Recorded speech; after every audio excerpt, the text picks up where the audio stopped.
Hi everybody, welcome to our brand new series from IBM Watson Marketing. So today Jeremy Waite is going to be talking about Welcome to the World of Dark, which is covering three pillars of dark marketing. So throughout this series we're going to have 4 webinars. This first one today is going to be an introduction to the series. We are then going to be looking at dark social, dark data and dark martech. So I'm going to hand over to Jeremy now to do his introduction, and over to you. Hey everybody, good afternoon, good morning, wherever you are. We're trying slightly different technology at the moment. We're going to live stream from my computer, so hopefully you guys can see everything okay. We've got some high resolution stuff that we wanted to show as well. So any questions at all, anything comes up, any tech issues, if you just ping them into the box straight away, and hopefully you can see everything that's on my screen as well, because we wanted to dig into some stuff that we've really been talking about for the last 12 months, but look at some of the bigger and the darker problems. There's a lot of buzzwords that have been bouncing around that we haven't dug into anywhere near as much as perhaps we could. So we wanted to take the opportunity to do that with this series. We wanted to talk about dark, all things marketing. So hopefully, can you see my screen right now? Yes, I think it's just moving now. Can we? Hopefully everybody can see a picture of me on the screen in my Cub Scout uniform. He's going to just coming now. We okay? Awesome. Okay. Hopefully this is going to go fine. We've got about 35, 40 slides. We're going to take about 40 minutes and have some Q&A. Listen, I wanted to try and start off with some context, right? We talk about dark marketing all the time and this kind of big, scary thing, and we don't often look at kind of where that comes from and why it's dark. And as I was putting these things together, I remember I was completely scared of the dark when I was little. I was absolutely terrified. And, you know, my dad used to come up, he used to tell me off every night. You know, I thought there was monsters under the bed, there was the shadows in the curtains. I was absolutely scared stiff about these monsters coming in and attacking me. And I started to work on the principle that I had this agreement with the monsters that, you know, you don't need to come out. I believe in you. I believe that you're going to be there. Just don't come out and eat me. And it killed me, right? And my dad used to shout at me every single night. So one night I just decided, right, this is it. I've had enough. I'm sick of being scared of the dark. So I literally sat by the side of my bed.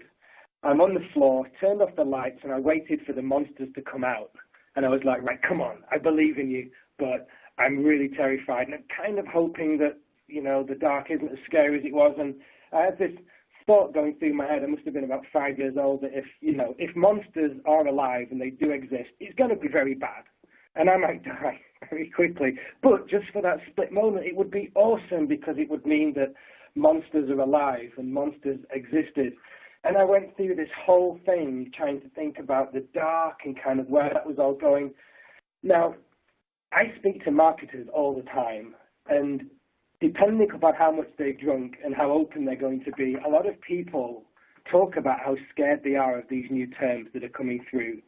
And the mindset that they've got, which sometimes, like when I was trying to make this deal with the monsters, that, you know, come out and you may eat me, but hopefully everything's going to be okay and live to tell the tale.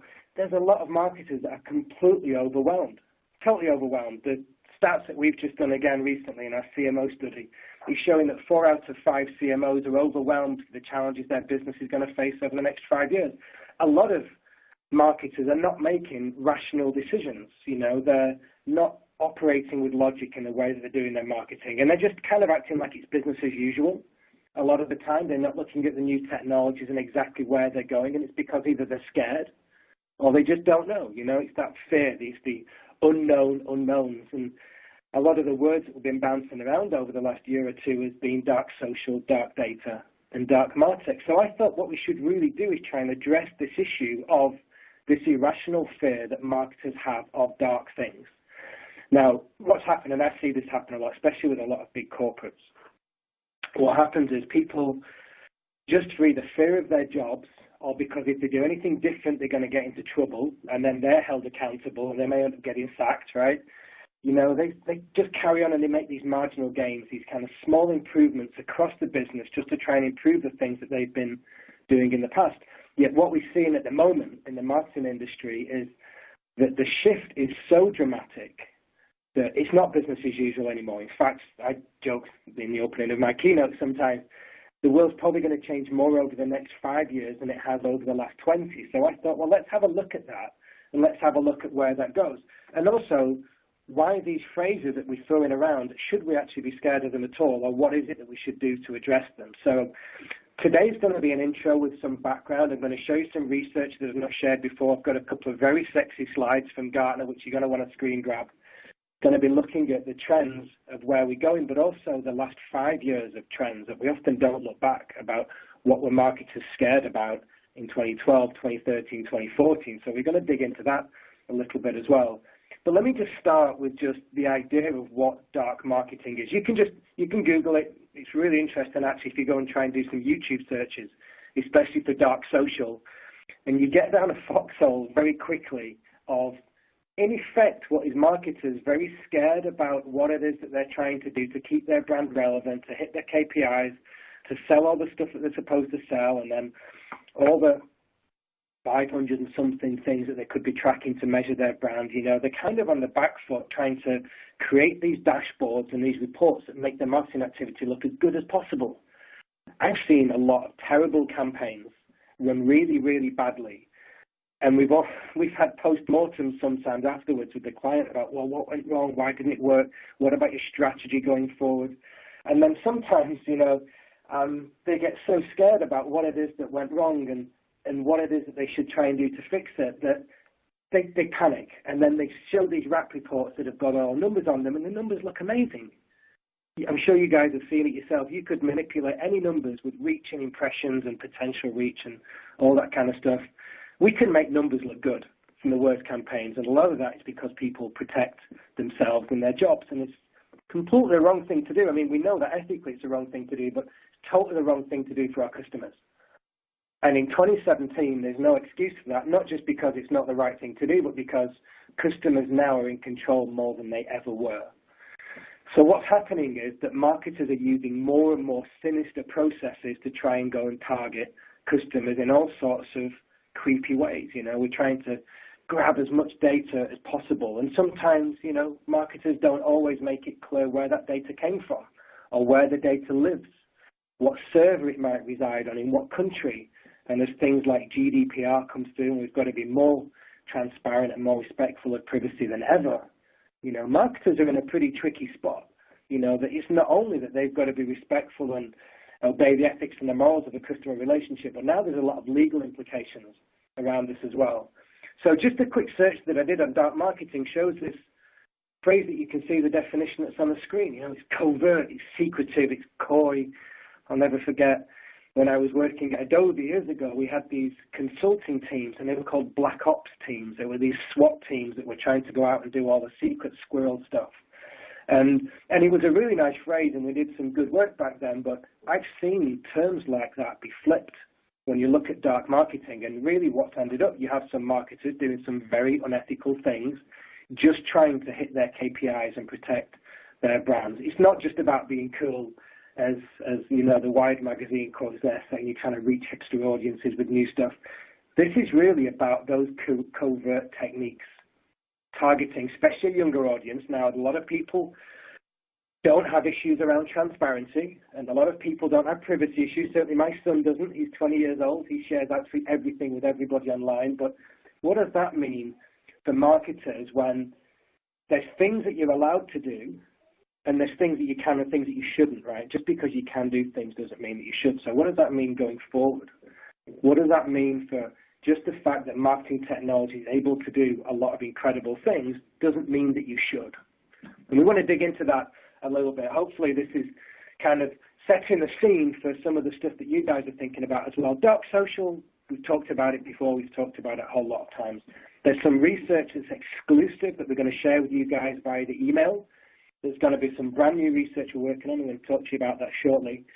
But where some of these phrases came from is research that's been done in the past. I also validated this last year with a huge piece of research I've shared before on dark social, and what we found out was that only 6% of the marketing industry in the UK and Western Europe actually thought that this was a problem.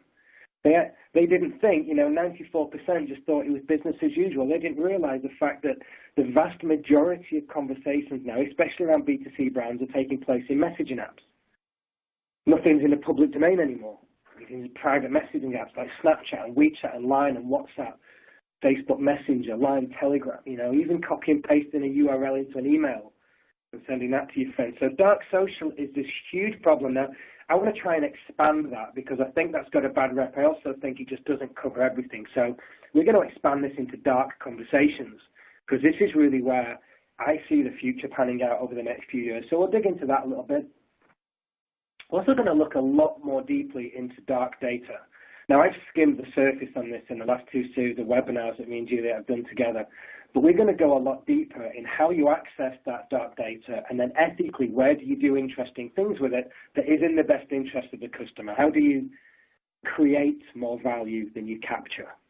So we're going to look at that, and we're going to look at that with a viewpoint of current legislation, country by country, and what the impact of that is going to be for marketing campaigns of 2015, 2016, and what that's going to mean over the next few years. What's that going to mean in a world in 2019 where the majority of browsing behavior is going to skew towards voice? People aren't going to be browsing with screens anymore. 90% of all the data in the world was created in the last 12 months. About 80% of it is dark. That's things that have come from the social web or PDFs or voice, could be customer service. The thing is with the dark data, it's unstructured, it's in a mess. You need big computing systems and technologies to be able to make sense of it. That's what we do at IBM. What's interesting about the unstructured data, the fact that 80% of all this data is unstructured, only 0.5% of it, according to analysts, say that it's ever been analyzed. And by the end of next year, it's estimated that about 36% of all that unstructured data is actually going to be useful. And that's the bit that gets really, really interesting. How do you unlock the power from all this unstructured dark data? And the interesting bit about that is a lot of it doesn't require personal information. It doesn't require device IDs, doesn't require somebody's email, their mobile, their date of birth. There's a lot of interesting stuff that we can do with that. So we're going to talk about that a little bit today, but we're going to dig into that pretty deeply later on. And the last one, these are the three parts. This is the trilogy. This is the holy trinity of the dark marketing landscape, dark MarTech. This came from a phrase from Scott Brinker, a beautiful person, Chief MarTech on Twitter. You should definitely follow him and read his blog. It's one of the best ones out there. This is the new marketing landscape. You've heard me talk about it before. I'm sure you've seen this graphic before a whole bunch of times. Usually it's got a white background on it. Over 5,000 different marketing technologies. What's interesting in 2017 is that a lot of people are investing in the wrong technologies and trying to piece together their own platforms, and they get themselves into a mess. So in Scott's book, Hacking Marketing, which if you're looking for some new reading material, and you certainly, if you haven't read that one, I highly encourage you to pick it up, Hacking Marketing, in the digital version. It's really good. You can read through it pretty quick. Some of it's a little bit texty, but you can screen grab some of the graphics, and it'll give you some really good content to talk about yourself and help to make sense of your own marketing technology. You need platforms to build on. We're going to talk about that later on. But really where we're getting at is that you can't carry on like people have been doing over the last 3 or 4 years, getting themselves into a mess, trying to build a solution, ultimately, usually to get a single view. We'll talk about that in a second. And you find out that all these data sets don't work. They don't talk to each other. So we're going to talk about exactly how you combat that. It is my hope that some of these webinar series are a little bit like free consulting. Maybe it's just going to poke you in the right direction. Maybe it's going to spur you to ask better questions of your agencies and your partners and some of your teams. If you search online anywhere, just search Jeremy Waite Dark, and you'll probably see an IBM post that comes up just doing the intro to this, and you'll see a video, maybe just 4 or 5 minutes long, when I'm talking to this in a little bit more detail of the background as well. Now, what does this mean for us? If you've been on any of these webinars before, I like trying to share as many assets and links as possible just to make it worth your time, because we really appreciate you taking the time out of your day to come and listen to this stuff. A lot of you will be familiar with Scott Galloway from New York State, one of the best marketing professors out there. I've got him up there with Mark Ritson and Byron Sharp as, one of the best people that I listen to in the industry. if you haven't subscribed to his YouTube channel, you need to go and do it immediately. It's L2 Inc. He breaks things down into very small bite-sized chunks. He's very funny. He's a little bit naughty. He takes his top off too much. But he's a cool guy, and he knows his stuff. And he always shows lots of slides, which are really good to steal, or they've got some great stats on there that you can go and share internally with your own teams. He was having a conversation about dark marketing, and this is all pretty emerging stuff. This is a lot of new stuff that we're looking at that's just evolving at the moment, even though some of the phrases have been around for a while. In one of Scott's videos, just a couple of months ago, he was talking about this idea that in the marketing world, you know, it's really like this idea of creepy, it's kind of synonymous with relevant. And this is where marketers fall over, you know, in how do we try and navigate the dark world of marketing to try and provide the right message, right person, right time, right channel, all that kind of stuff. But how to do that in a way that doesn't freak people out. And for example, you know, he uses all sorts of different examples. One of the ones that I remember him talking about, I think it was last September, you know, Facebook was trying to navigate the way through all the dark stuff, and they didn't explain their metrics well enough. Maybe you guys picked it up in the press, and you remember they ended up having to refund a whole load of advertisers. They didn't properly show, you know, the organic reach. They didn't show how much it didn't show up on a screen, average watch time, video ad completion rates. I think there was the reaction breakdowns of live videos. They were also looking at underreported traffic on iOS from the instant articles. It was a whole load of different stuff. And it was marketers trying to navigate their way through these declining engagement rates, and they were trying to figure out more stealthy ways to be able to do their stuff. And a lot of that became very, very creepy. Now, Google's a great example.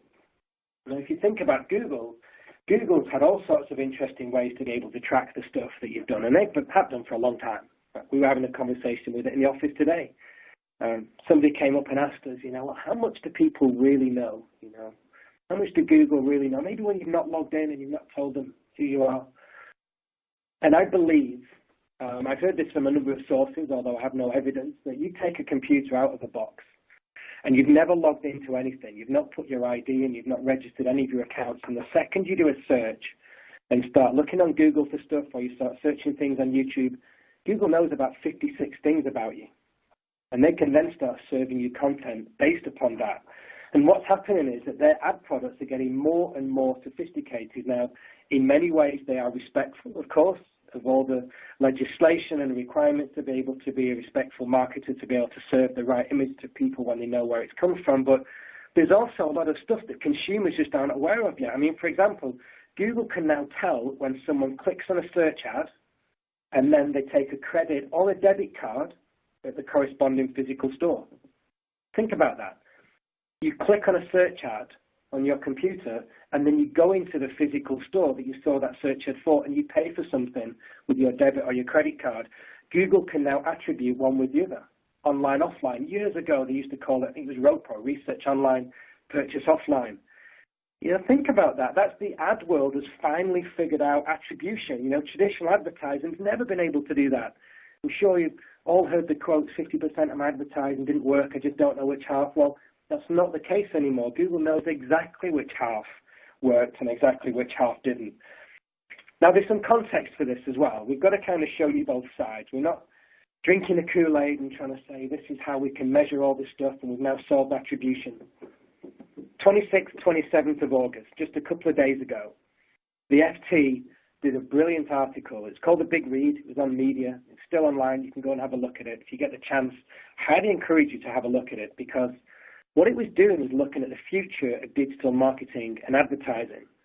And in order to figure out the future, you really want to look at where the biggest companies are and where it is that they're going. So what they did, they looked at IBM, P&G, Unilever. You've got the three biggest advertisers in the world. IBM is spending about $1 billion. P&G was spending about $2 billion. And then they were looking at Unilever, worked with them a long time. They've got about 400 brands, people making about 2 billion decisions every day. Their ad budget is about $7.7 billion, but they cut their agency fees by about 17% this year. The story about these fast-moving consumer goods companies is a fascinating one, and I'll tell you why. If you think about P&G, they did a really interesting thing in Q2 this year. They looked at all of their ad spend across all their different channels, and they trimmed $100 million in their digital marketing costs. And you know what happened in Q2? When they did that, they measured before and after. They had their attribution in place. They've got every piece of marketing technology lined up you can possibly imagine to measure all of this stuff. They've got as close to a single view of the customer as anybody in the world has got, so they can measure, all things being equal. They know where that money's gone. This is $100 million of digital marketing spend, and they cut all of it. And at the end of Q2, they found that nothing had changed at all. I'll read you the quote from the FT. This is John Mollers, P&G's Chief Financial Officer. He said, "We didn't see a reduction in the growth rate at all. What that tells me is that the spending that we cut was largely ineffective." So they were aiming it a lot where they were sites who were trying to serve programmatic, and there was a lot of bots trying to do stuff. They wanted their advertising to be seen by real people and not where it was being manipulated, perhaps by an ad network to pump up some of those metrics. P&G spent $7.1 billion on advertising last year. But they've got this bigger target in sight. The company wants to trim its marketing budget by more than $2 billion over the next 5 years. And this is part of a $10 billion cost-cutting program that they've got. They're going to make these cuts across marketing supply chain. They're going to reduce agency fees, cut down the in-store signage, et cetera, et cetera. So as wonderful it is that we talk about attribution and how good digital marketing is, we've also got to weigh it up about where we're spending it, and are we spending it in the right place? And maybe some of that spend, God forbid, could go towards better customer initiatives or better loyalty initiatives or staff and employee enablement or training, for example. And you've seen in cases like this, the percentages might work for your company as well. 100 million didn't even make any difference whatsoever. So you've got Google telling you that people who click on an ad are 25% more likely to go in store and buy something in a physical outlet, and then you've got P&G saying, well, we're not so sure about all of this stuff. This is a question that you guys have got to ask yourself. Now, at IBM, we've got some very sexy technology across the marketing space that helps you do all of this stuff. It gives you that single view. You've listened to me talk about this before. You guys have had lots of Q&A with me debating single view of a customer and how to build out platforms and marketing technology. And I often show the slide that hopefully you can see on your screen at the moment. If you want to build out a single view to do the kind of things that P&G, Unilever, AB InBev is doing, this is the type of architecture that you've got to put together. We've spent billions and billions of dollars on this kind of stuff, trying to help you get that single view of a customer so you can figure out exactly what's working and what's not. And you should know in advance, if I cut £500 from this place, and if I cut £50,000 from this other place, you predict ahead of time if that's going to show a return or not, if it's going to be money that's well saved. It's a responsibility that marketers have got, and it's that juxtaposition, if you like, between relevance and between creepy. And we can't be creepy. We've got to make sure that we're serving exactly the most relevant stuff, and we've seen it, haven't we? We've seen it in the last few months. We've seen what happens when people do creepy stuff and they realize they can do some very, very clever marketing tactics, maybe by tracking the GPS in your phone, even without your position, to figure out where you've gone and what your salary is, age, sex, location, favorite restaurant brands that you buy. And we saw Travis forced to step back from Uber as a result of some of the shady marketing practices that they had. One of those phrases that was being bounced around behind the scenes was, "This is morally deep but ethically grey." Morally deep but ethically grey. What does that even mean? Talk about dark marketing, morally deep and ethically grey. Uber was a really interesting case study for that reason, because originally they didn't spend anything on marketing at all. So their whole strategy in the early days, you could argue, was around dark marketing. Now, they said, for every 7 customers that took a ride, it got 1 new user by shared word of mouth, so they didn't need to spend anything on advertising. But they had a lot of data scientists and neuroscientists and rocket scientists that were figuring out some of this unstructured data behind the scenes, which wasn't always being used ethically. And we see exactly what's happening with Uber at the moment. They're really, really struggling. We see that people like stuff that's dark, Couldn't resist, could I? We could have a whole conversation here, I guess, about Tinderization and transaction relationships. We did a series in the past about falling in love with brands and how some brands are still too busy having one-night stands and doing some very sketchy things. But people like dark stuff. This movie created over $1 billion at the box office. What about Angry Birds Star Wars? What about Angry Birds Space? This was a fascinating one. This was about the dark side as well. You can see that I just Googled dark, right, and just pulled up a bunch of stuff that I thought might be interesting or sexy. Angry Birds is fascinating. You're going to see where this is going in a minute because we're going to look at sentiment and what some of these dark metrics actually look like. I helped with the launch of Space and Star Wars a while ago, and the launches were usually around October, November. Now, the problem that you've got back then, just like when you're trying to search for the impact of a movie that's been launched and you're trying to search for, the guys that are measuring all the metrics behind the scenes for 50 Shades and Darker, there's a lot of very interesting language that's being used that you've got to look at the context of that to understand what are people really saying. And is that bad? Is it really dark stuff, dark in a bad way? Or are these phrases that you might be using around fear and around being scared, around Halloween, for example, around October, around people being scared, around horror movies? That's a positive interaction with a show or with a piece of content. And historically, marketing technology couldn't figure that out. I think it's also fascinating, and this is a responsibility I think that marketers and consumers have got. I was speaking to the guys at Rovio not too long ago, and they reminded me, think back to 1965, the technology you've got in your mobile phone today is greater than the technology that NASA had when it put man on the moon.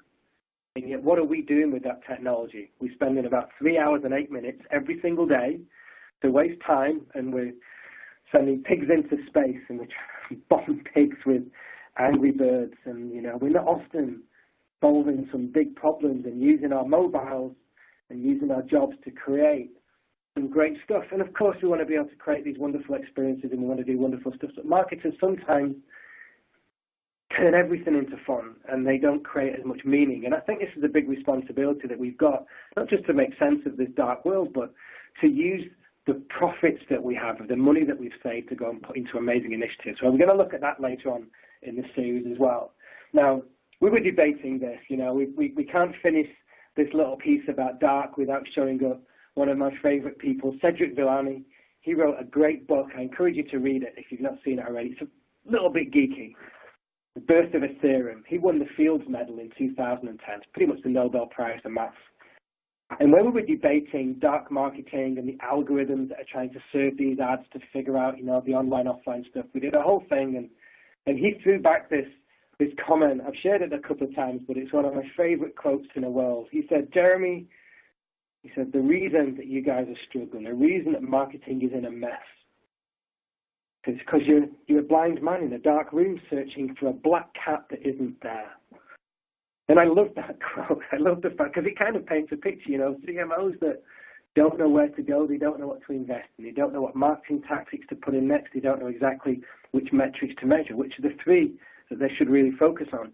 And because of that, we get ourselves into this position where trust in marketers is at an all-time low, never been lower. Blind people in dark rooms searching for black cats that aren't there, and then creating these wonderful dashboards and metrics to show that I found the cat and it was wonderful, and look at the success metrics of my campaign. People trying to protect their own jobs. Well, in fact, CMOs don't stay in their jobs very much anymore, and often it takes a lot longer than a CMO is in their job to actually show a return.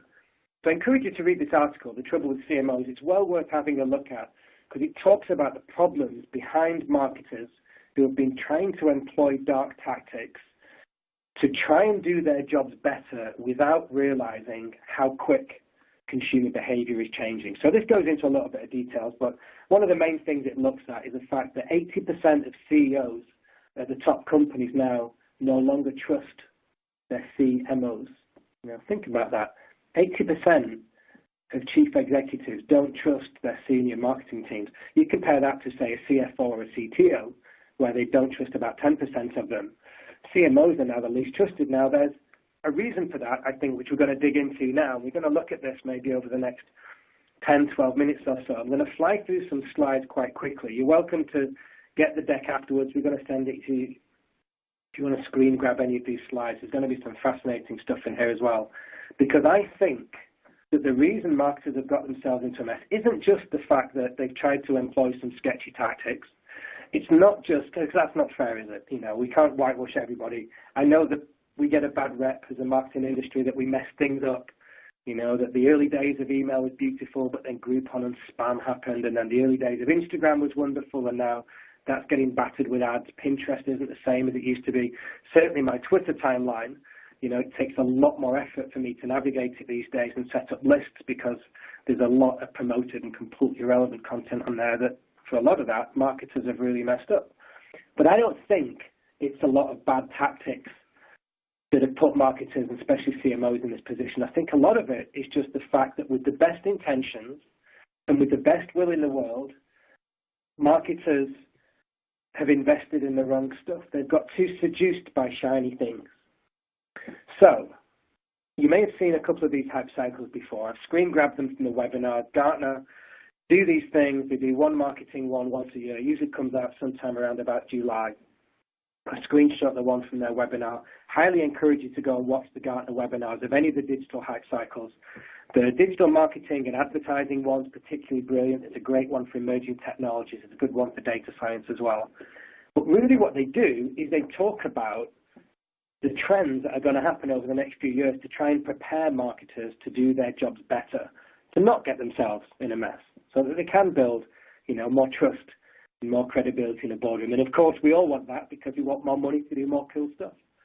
Hopefully, we want to be able to save our companies and our agencies and brands a huge amount of money that we may be able to put into some wonderful initiatives that may go and hopefully improve people's lives. We'll talk about the responsibility of that later on. But these hype cycles are based upon this particular shape. You're probably familiar with it. It's the law of diffusion of innovation. I've shared it a few times. I'm sure if you've ever watched Simon Sinek talk, especially his Start With Why talk, you'll be very, very familiar with what this shape does. It really goes through the 5 stages of any technology or the mindset of a person that's adopting a new technology. And you can start to plot content on this chart. So really what happens is you get the people very, very early on that are the innovators. So in this far left-hand side, you'll see there the innovation trigger. This is usually about 3% of an audience. Those 3% are the very, very super smart, cutting edge. I've just seen it. It was at CES. They've been to the new conference. They've downloaded it straight away. They're playing around with the new tech in a developer kit. They've got some SDK. That's usually about 3% of an audience. The early adopters is usually about 12% of an audience. Now, that's where you have this peak of inflated expectations. We're going to look at 5 years of marketing in just a couple of minutes just to see, because this is fascinating when you see how this evolves. But that's about 12%. Now, what happens when you get to that peak? If 13, 14, maybe even 15% of an audience of that particular market doesn't adopt that new idea or technology, then that's where it drops and goes into this dip, which is, Gartner calls it their trough of disillusionment. Now, you can have a look at Wikipedia on this and you'll see the full background to it. I also did a full description on vimeo.com/JPWait. If you just scroll down, you'll see me waffling for about half an hour about the full background to these hype cycles and how exactly they work. But really what happens in the middle, you have this trough of disillusionment, and then you get about 34% of people adopting the technology. You get the late majority, which lives in the slope of enlightenment. That's really when you start to see case studies come out. Some of those implementations that didn't work originally are now starting to show some results. Maybe that technology is showing its 2nd or 3rd generation. Some conservative companies are still a little bit suspicious, a bit risk averse. They don't quite invest yet. And that plateau of productivity at the end, those are the laggards. Those are the last 15% of an audience. That's when it becomes so mainstream that everybody's got it. So ideally, what we want to be doing is we want to be investing in the technologies that are going to get to the plateau of productivity as fast as possible. And you'll see across the bottom here, you'll see the little circles. You see less than 2 years, 2 to 5, 5 to 10, up to 10. This is the amount of time it's going to take for that particular technology to mature. Now, coming back to the marketers who may have been doing some dark things, and certainly the CMOs that are maybe least trusted, what often happens is they invested too heavily in the far left-hand side in that new innovative technology, and we'll look at those in a sec, and they didn't put the plans and the processes in place to be able to have any sort of commercial and economic value. And one of the biggest reasons for that is because they've not joined up the fundamentals. We see this time and time again when we do our research at IBM. We do a big CEO report and a CMO report once a year. We found out that somewhere between 80 and 88% of enterprise companies don't even share their own customer data between their own sales and marketing teams. Why on earth would you invest in a new shiny technology and throw the moon at that when fundamentally you've still got lots of your business in silos. Maybe the dark data piece, 80% unstructured, only 0.5% analyzed. Maybe you're one of those companies sat on mountains, gold mines of customer data, and yet you're still spending all your time going to go out and try and attract new customers. So, what does this look like? Well, I thought rather than just showing the 2017 version, which I'm going to show in just a second, I've taken out the highlights. They're usually very cluttered, these charts, and there's millions and millions of technologies on which can get quite complex and it can hurt your eyes very, very quickly. So I've just taken the highlights for each one.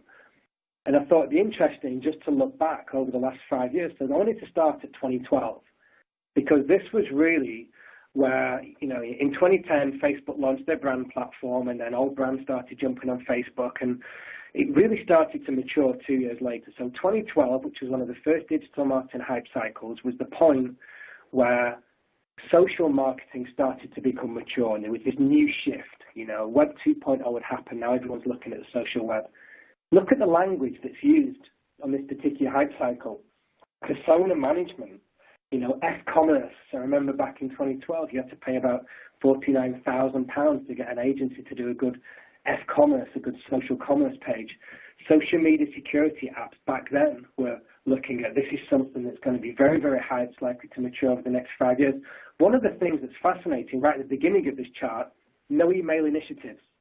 So campaigns that don't require that email in order to have and solicit a certain outcome, they said are going to be obsolete before they've even plateaued. Now we'll see that that's a completely wrong prediction as that started to plan out. But what was happening underneath this persona management was the idea that we've got to understand our customers based upon as much personal information as possible. Then we bump them into our personas.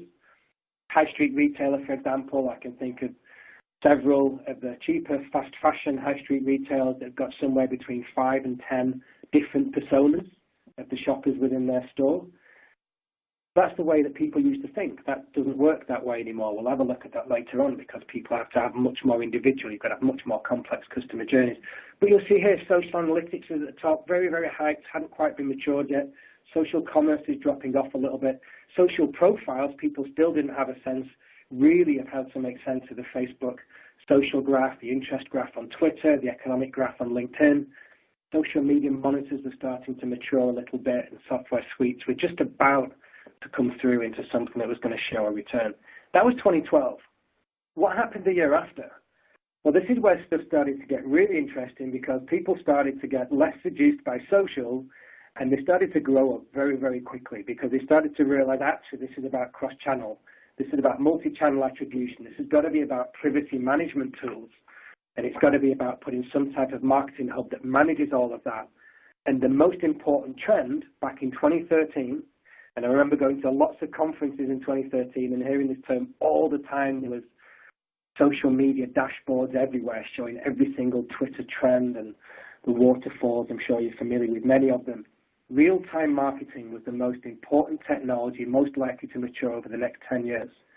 And on top of that, they were looking at how do we make sense of this explosion in mobile.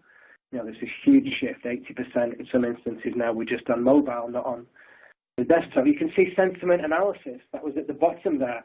We mentioned the Angry Birds and the Darker Shades story. Sentiment analysis was now just starting to come into its own. People didn't trust it because it wasn't accurate.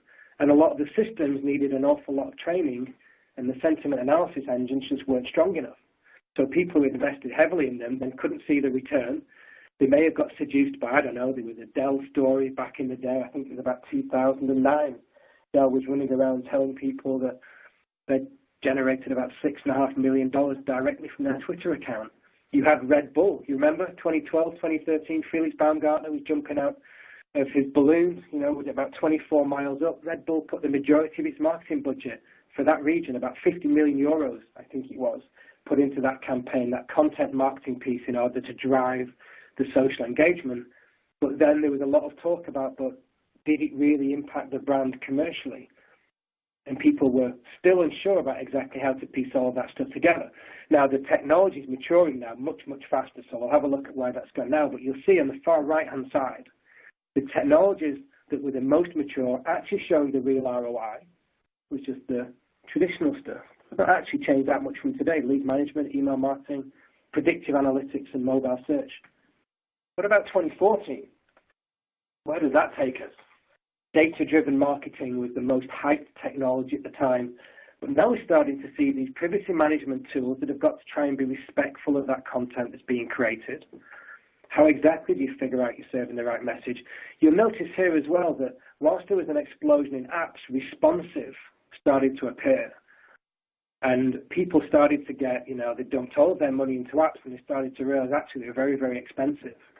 And responsive design started to come up a lot faster when you could have the same piece of content that was reformatted for any particular device. You'll still see real time at the bottom there, but you see multi-channel attributions coming up, the introduction of neuro business.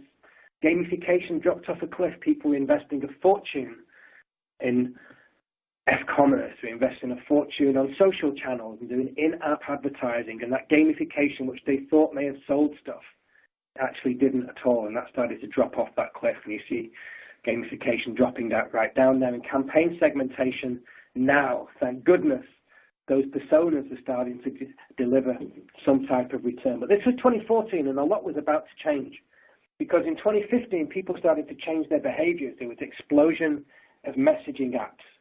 You started seeing people talking about iBeacons, and now we can track where you are in the store, especially supermarkets.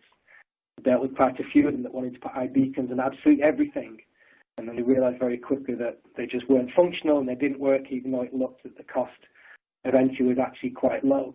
You see that newer businesses there, you've got AR, wearables, cross-device identification. We start seeing this stuff coming through around. Google was talking about it a lot at the time. I'll never forget. Customers are making across about 5 different channels or devices when they were making basic purchasing decisions. And marketers have struggled to keep up with that. So what was happening was they were trying to do personalization based upon these personas. You'll see personalization is in that slope of enlightenment, right message, right person, right time. Fair enough, that's all good. Email marketing isn't even in the plateau of productivity anymore because everybody's got it. But this was the first year that personification came in. And I've talked about this a lot, and you can go and Google it if you need to find out some more. But this is the idea that how do we serve the right message to the right person at the right time when we haven't got their information? We haven't got any personally identifiable information because in many cases, customers don't want to give it. Consumers just don't want to give that information at all. So we're going to discuss that over the course of this series as well, go into a lot more detail about the exact mechanics of how certain brands have done that. And lastly, you see event-triggered marketing, multi-channel, loyalty marketing, in-app advertising was dropping down that trough of disillusionment because people had invested in it with the wrong systems, the wrong technology in place. They couldn't track it. They were spending a fortune on events and they couldn't figure out what that event was worth. We spent a lot on that loyalty program thinking, well, it's the right thing to do. 7 times cheaper to keep a customer than get a new one, but yet none of it was joined up. And they were getting themselves into a mess when even, say, their social media wasn't joined up, for example, and people would say bad things on social. Their crisis comms wasn't in place, and then one negative comment goes completely out of hand, and all of a sudden we've got a crisis of thousands of people saying bad things, and they're not responding in real time. So what's interesting about all of these charts is that you'll see real time is still right at the very, very beginning of being that 3% of the audience. If you're still sat there now thinking real-time marketing is still a bit of a buzzword, and I'm a bit sick to death of hearing it, but I'm nailing it, and I'm still focusing my efforts on that, that's absolutely the right thing to do. You're still right at the beginning of that journey of where brands are still struggling. And that's where you're going to see the biggest returns. Real-time marketing. It's not sexy. We don't talk about it at conferences anymore, but it's still the most important thing. What happens as we start looking at these technologies that are just maturing at the moment? Now, a lot of this has still got to play out. 2016, the explosion in dark social happened. There was a lot of fear around that because marketing campaigns were not delivering the same returns. Engagement rates are dropping. Social networks are seeing their users and their growth has completely plateaued. And because of that shift, we saw stats like 55% of consumers don't want to give any data to advertisers. We saw the big dark social start, 94% marketers don't think it's a problem, but 88% of consumers are now in social messaging apps. We're seeing all sorts of other things coming up the side. We're seeing ad blockers, for example. Ad blockers is an interesting one. In 2016, it was 500 million downloads of AdBlock Plus. In 2012, when this hype cycle started, that was only 39 million.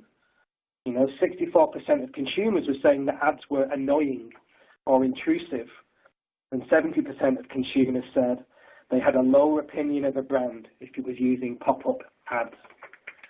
So what does all of this mean? What does all of this mean going forward? Well, it takes us to 2017, and then I'm going to show you the conversation prism about exactly what it is that we do with this, and then we'll have some time, hopefully, for Q&A. We'll try and wrap this up in about 7 or 8 minutes. 2017 brings in a couple of very, very important things. We see general machine intelligence that we saw in 2016. What's happening with that is that's evolving into bots. We see virtual PAs at the top, you know, the virtual personal assistants, like the ones that we use with Watson all the time. These are now so good, and they're maturing so fast, it's quite possible that the virtual PAs may not even get through the trough of disillusionment or the slope of enlightenment. I was with one of the biggest banks in the UK just a couple of weeks ago, and they were telling me that the bot that they've implemented using Watson and all the natural language processing for Watson, so you might be just checking balances, things when you don't need high degrees of personal information, but you can do things by chatting to a bot, you know, maybe you're within an app or on their website. They were saying it's that good that some customers are now upset because they don't realize they're talking to a robot. They don't realize that it's not a real person. So when you get passed over to the real person to give your data and go through your privacy and security, they get upset because it's like, well, what was that? What was that thing that I dealt with? And this is where AI in marketing comes in. This is where it's going to be one of the, this for me is the biggest technology most likely to mature. It's alongside with real-time marketing. It's the reason at IBM we've got the most powerful AI in the world at the moment, the only production level AI for enterprises for this kind of stuff with IBM Watson. You can read all the background. You've heard me talk about it a lot, ibm.com/Watson. AI in marketing is not really artificial intelligence. The way you've got to think about it is it's like that virtual personal assistant. It's almost like this battle between artificial intelligence and an intelligent assistant. So it's not the robot that's going to come and steal all of our jobs. You know, it's really just going to automate a lot of those tasks that we used to waste our time on in the past. And it's going to help us with a lot of things. Let me point you in the direction of a brilliant piece of research. You can download it and get it online. You just have to give you information, but it doesn't cost anything to get it. A lot of the reports are super expensive from Gartner and Forrester. This one is called AI Must Learn the Basics Before It Can Transform Marketing. And really what it does is it makes the case for what's happened within marketing over the last few years, why we've got these dark problems, and why actually, you know, AI in marketing isn't really anything new. Amazon Alexa, Spotify playlists, a lot of the programmatic stuff, we've been using AI for a long time. But it talks about the 5 reasons that AI is important to marketers. Now, we're going to dig into these in a bit more detail in either webinars, but just to give you a quick sneak peek, really what they talk about is the 5 reasons of how you're going to combat dark and understand about AI in marketing and then figure out what technology you need to put in place is because efficiency makes smarter decisions, speed, continuous improvement, and customer journey optimization. So efficiency is going to be able to automate all of those dashboards and a lot of those thankless tasks. Could even be data integration that you wasted a lot of your time on. Now you can focus on doing much more important stuff. Smarter decisions. You know, it's going to help you do much more highly relevant, personalized stuff. So you shouldn't rely on those personas that we just talked about in the past when you've got 5, 10 personas. You've got 1 million customers, now you should have 1 million personas. And AI can help you put all of that together. The speed bit, of course, is going to help you do it faster, and it's going to help you keep up with the speed and consumer behavior. And if more people shift to messaging apps, great. AI is going to help you with that. If they shift back to different types of responsive, different bots, you know, the AI is going to continuously learn. And that's the interesting thing with AI and machine learning technologies, unlike anything else that's ever happened in marketing before. The machine learning technology is going to continue to get better and ultimately start to build itself once it gets to high enough degree of confidence. And again, this is why marketers need to act responsibly to try and make sense of these technologies and use them in a respectful way for consumers. Help you with traditional marketing processes such as campaign management, and of course it's going to help with all of that customer journey optimization. So what does that mean going forward, and what's the best piece of advice that we could give? Well, let me just leave you with a handful of slides because there's a quote that I used in the very first webinar and the first presentation I ever gave at IBM, and it was, you all know that I love Frank Underwood. I'm a big fan of Kevin Spacey, and this idea of bad for the greater good. There's a lot of marketers that are still acting like Frank Underwood. You know, well, it's kind of morally deep and ethically grey. We've got to navigate through some dark stuff, but I'm going to get there in the end. And the customer might get that thing that they didn't know they wanted, but I might have to go through some, slightly darker practices in order to get there. SEO has, been doing some dark stuff for a while, and some people have been using that well, some other people less so well. And we're in the space at the moment of there's bad marketing for the greater good, and we need to get rid of that. We need to try and understand how our only jobs is to tell better stories. This was the Kevin Spacey quote from Content Marketing World a few years ago. Our only jobs is to tell better stories. We've got to tell those stories as fast and as compellingly as possible. We've got to never forget that our audience is the most important part of those stories. And there was a great quote, actually, from House of Cards. And you've got to watch that keynote, by the way, if you get the chance. Content Marketing World with Joe Pulitzer. It's brilliant. There's a quote from House of Cards, and Kevin Spacey goes in character and digs behind the scenes about exactly how he pitched it and how the Netflix generation and all that kind of stuff, the live streaming stuff, how exactly a marketer should be creating more relevant content for an audience that needs everything now. He talks about it's not what's lasting or permanent, it's about individual voices coming together for a moment. And that's really all that we're trying to do. Now, that's a Frank Underwood quote, but that's really all we're trying to do here. So when I think about what's the solution to all this kind of stuff, this is what we're going to look at over the series of the next few webinars. So I really hope that you're going to join me. We're putting some research together that we're going to send out. This is about to go live and be published in just the next, I think the Retail Week, Keeping Up with the Ever-Changing Consumer, which touches on all this stuff, is going to come out in the next few days. We'll send you a link of that. And then we're probably about a month away from Marketing in the Dark, which is a brand new piece of research for e-consultants. We'll make sure that you get that as well. Because a lot of these stats and a lot of this research that I've spoke about is things that we've really accumulated over the last, 2, 3, 4, 5 years. We want to know exactly what does that mean for 2017, 2018. So this is all going to appear in this research. We're going to have some exclusive Q&A sessions as well, just to dig into this a little bit more. I mentioned this on my last webinar, and it's going to look at loyalty. It's going to look at some of these trends, and it's going to look at why marketers historically have lost some of that respect, and what can we do to get it back, and what can we do to win the respect back, in some cases, of our customers. What can we do to make sure that we don't have, a 50 shades transactional relationship with someone? How can we make sure that we're building real relationships with people? So we're going to look at something called the customer loyalty matrix. I'm going to explain this in a lot more detail about how we use real marketing practices based upon brand new technologies in order to engage people across many dark channels in a way that is completely respectful. And we're going to dig into those 4 different personality types, and we're going to give you some free demos as well that you can go and have a look at in order to tell those better stories as fast and as compellingly as possible. So let me just give you a quick overview of where I would go if I was you, and you just want to go and have a look at some stuff right now. Because we're going to have a series of webinars over lots of these different topics, but there's a great book that's going to drive the content for some of these, and it's by Brian Solis. He's one of my favorite people in the industry.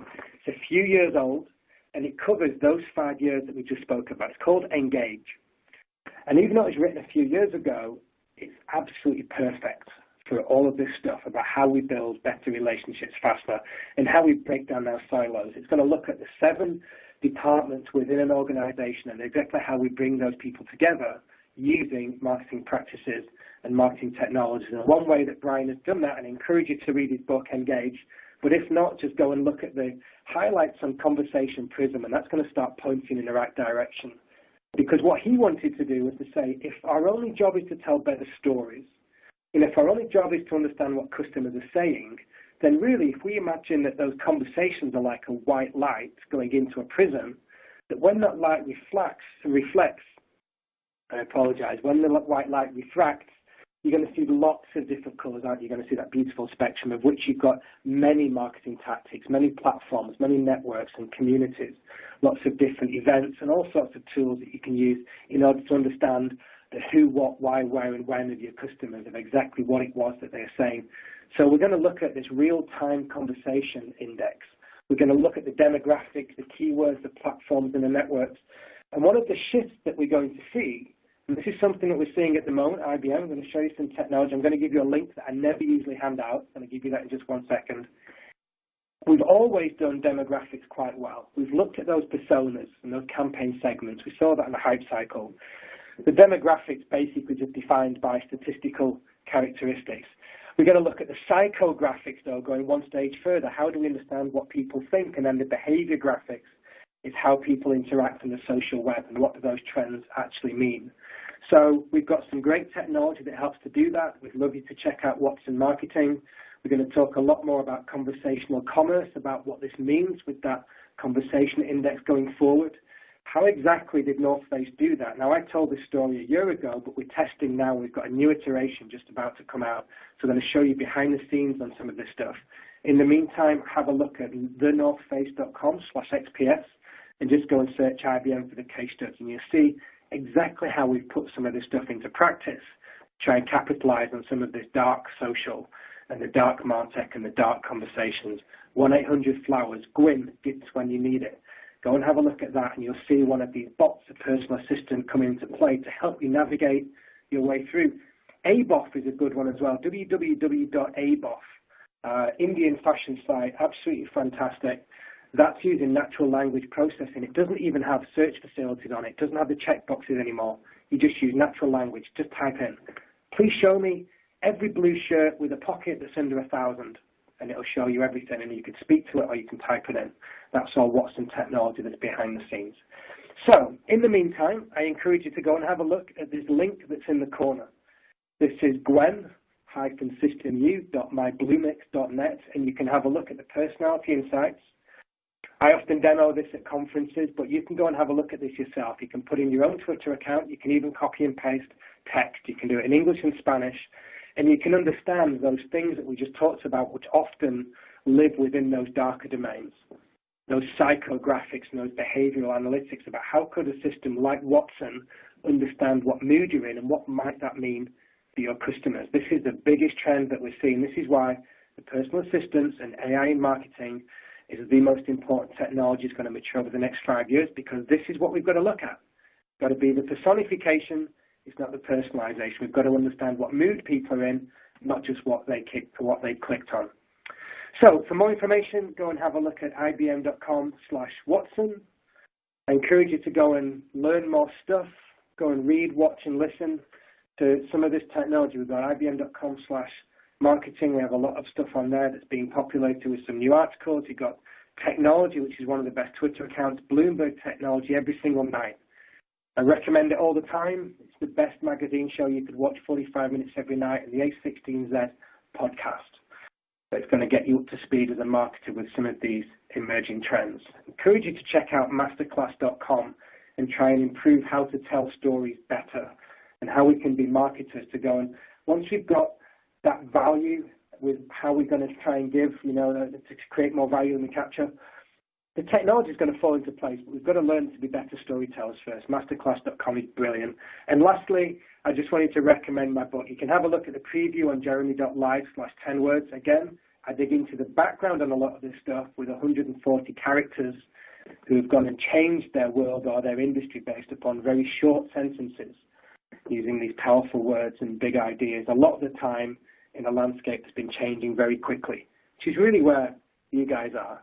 It's very tough. Top of the hour and 3 o'clock.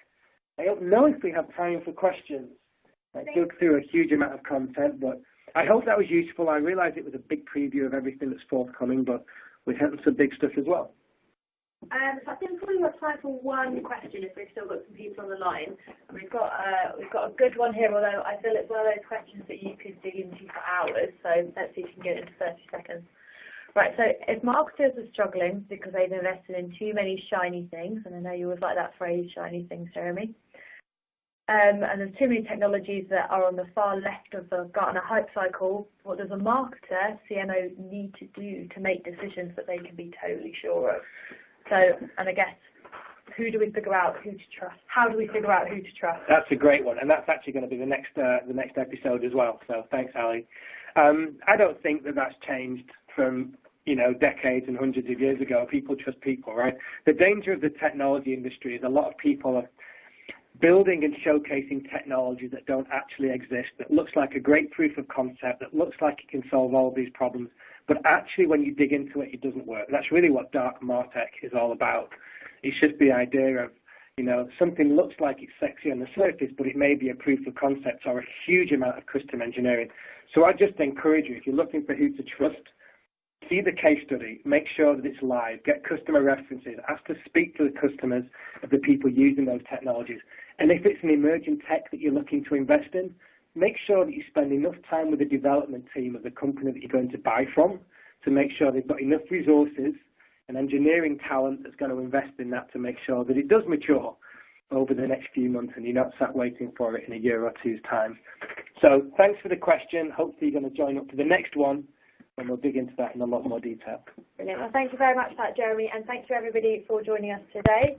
You've dug into a lot of content there.